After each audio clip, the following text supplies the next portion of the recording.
Welcome, I am presenting before you about rocket and what lies behind a rocket.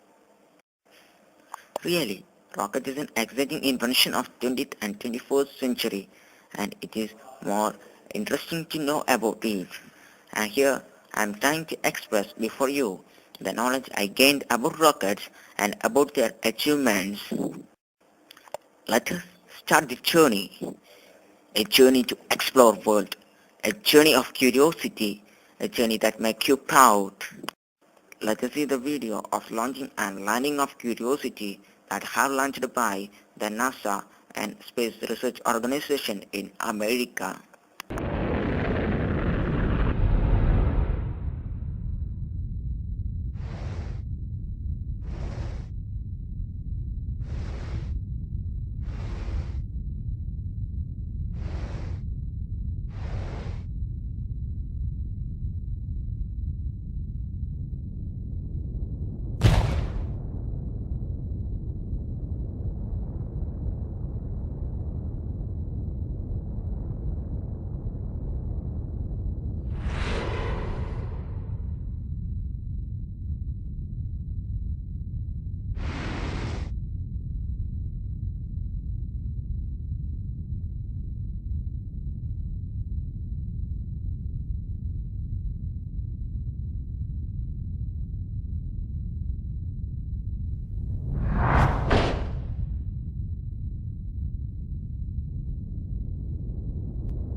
Oh, nice video.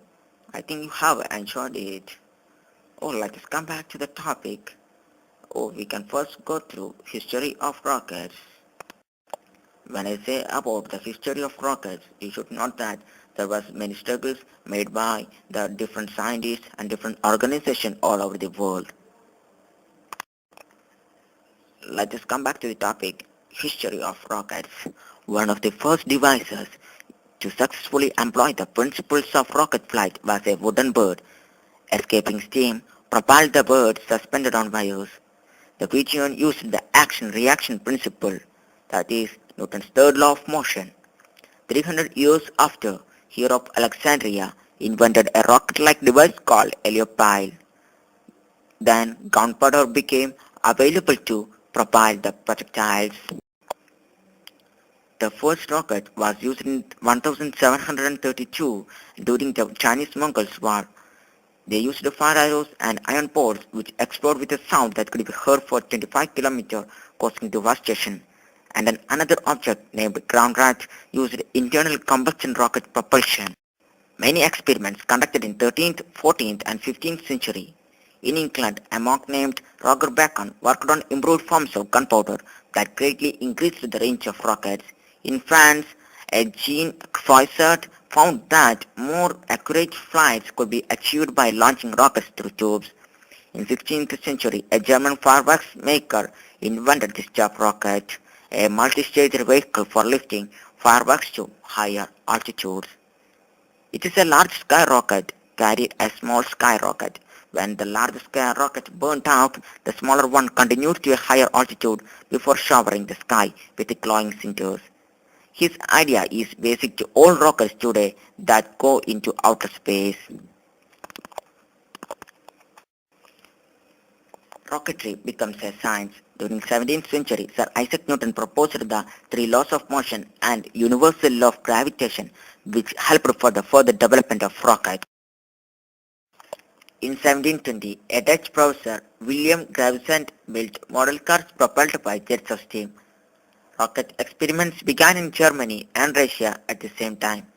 The success of Indian rocket barrages against the British in 1792 and in 1799 caught the interest of an artillery expert, Colonel William Congreve.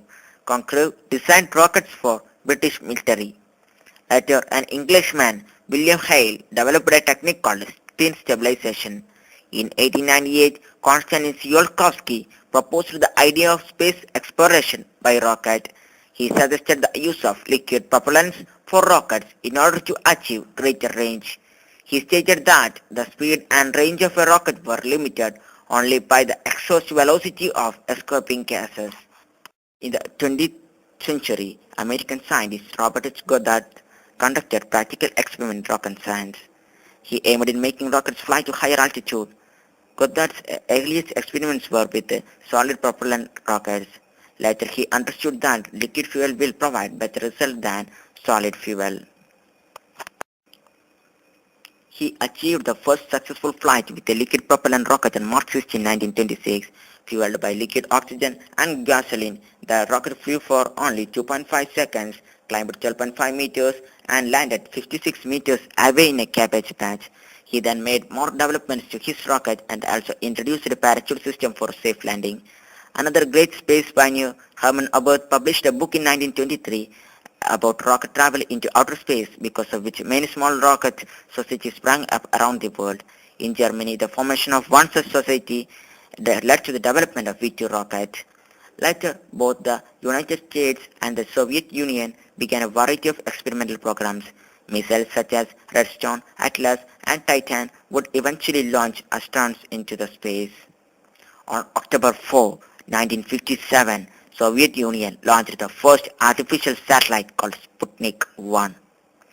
After a month, they sent Laika, a dog, the first animal that went to the space. Let us see how a rocket works. First of all, we have a look on Newton's third law of motion. Newton's third law of motion states that to every action there is an equal and opposite reaction. Another law connected with the working of a rocket is law of conservation of momentum. and it states that if there is no external force on a system, then the total momentum of the system is conserved. Working of a rocket. The action of the rocket engine's combustion chambers and expansion nozzles on a high pressure fluid is able to accelerate the fluid to extremely high speed, and conversely this exerts a large reactive force on the rocket according to Newton's third law, and which propels the rocket forwards. Rocket thrust is caused by pressures acting on the combustion chamber and nozzle. In a closed chamber, the pressures are equal in each direction and no acceleration occurs. If an opening is provided in the bottom of the chamber, then the pressure is no longer acting on the missing section. This opening permits the exhaust to escape. The remaining pressures give a resultant thrust on the side opposite to the opening, and these pressures are what push the rocket along. Propellant gas is added continuously to the chambers, and these pressures can be maintained for long as propellant remains. From the principle of conservation of momentum, the speed of the exhaust of a rocket determines how much momentum increase is created for a given amount of propellant. This is called the rocket's specific impulse. As the rocket, propellant and exhaust in flight are without any external perturbations, the total momentum is always constant. Therefore, the faster the net speed of the exhaust in one direction, the greater the speed of the rocket. As the remaining propellant decreases, the rocket vehicles become lighter and their acceleration tends to increase until the propellant is exhausted. Let us see what are the forces on a rocket in flight. First one is the thrust from the engines. Second, the gravity from celestial bodies. Third, drag if it is moving in atmosphere. And fourth, lift. And the last one is the inertia and the centrifugal pseudo force. And it can be significant due to the path of the rocket around the center of a celestial body. Impulse. The total impulse of a rocket burning its propellant is simply I is equal to. It is defined such that it is related to the effective exhaust velocity by VE is equal to ISP into G0, where ISP has units of seconds and G0 is the acceleration at the surface of Earth. Delta V or rocket equation. The delta V capacity of a rocket is the theoretical total change in velocity that a rocket can achieve without any external interference, without air drag or gravity or other forces. Tsiolkovsky rocket equation. When V is constant, the delta V that a rocket vehicle can provide can be calculated from the Tsiolkovsky rocket equation. Delta V is equal to V into log m0 by m1. When launched from the Earth, practical delta V's for a single rocket carrying payloads can be a few kilometers per second. Some theoretical designs have rockets with delta V's over 9 kilometers per second. The ratio m0 by m1 is sometimes called the mass ratio. Mass ratio is, for any burn, the ratio between the rocket's initial mass and the mass after. Everything else being equal, a high mass ratio is desirable for good performance since it indicates that the rocket is lightweight and hence performs better. Achievable mass ratios are highly dependent on many factors such as propellant type, the design of engine the vehicle uses, the structural safety margins, and construction techniques. The highest mass ratios are generally achieved with liquid rockets, and these types are usually used for orbital launch vehicles. Liquid propellants generally have densities similar to water, and these types are able to use lightweight, low pressure tanks and typically run high performance turbopumps to force the propellant into the combustion chamber. Staging. Staging involves dropping off unnecessary parts of the rocket to reduce mass. Often, the required velocity, that is the delta V for a mission, is unattainable by any single rocket because the propellant, tankage, structure, guidance, valves and engines and so on take a particular minimum percentage of takeoff mass that is too great for the propellant it carries to achieve the delta V. This problem is frequently solved by staging, that is multi-stage rocket. Acceleration of a rocket. From Newton's second law, we have acceleration of a vehicle. A is equal to F by m, where F is the total force acting on that vehicle and m is the instantaneous mass of the vehicle. Typically, the acceleration of a rocket increases with time as the weight of the rocket decreases as propellant is burned. Peak accelerations can be increased by designing the vehicle with a reduced mass, usually achieved by a reduction in the fuel load and tankage and associated structures, but obviously this reduces range, delta V and burn time. Let's just have a look on multi-stage rocket. Nowadays, most of the rockets are multi-stage rockets which have high efficiency. A multi-stage rocket is a rocket that uses two or more stages, each of which contains its two engines and propellant. A tandem or serial stage is mounted on top of another stage. A parallel stage is attached alongside another stage. The result is effectively two or more rockets stacked on top of or attached next to each other. In serial or tandem staging schemes, the first stage is at the bottom and is usually the largest, and the second stage and the subsequent upper stages are above it, usually decreasing in size.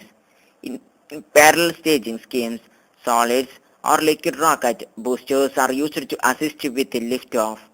These are sometimes referred to as stage 0. What is happening in a multi-stage rocket?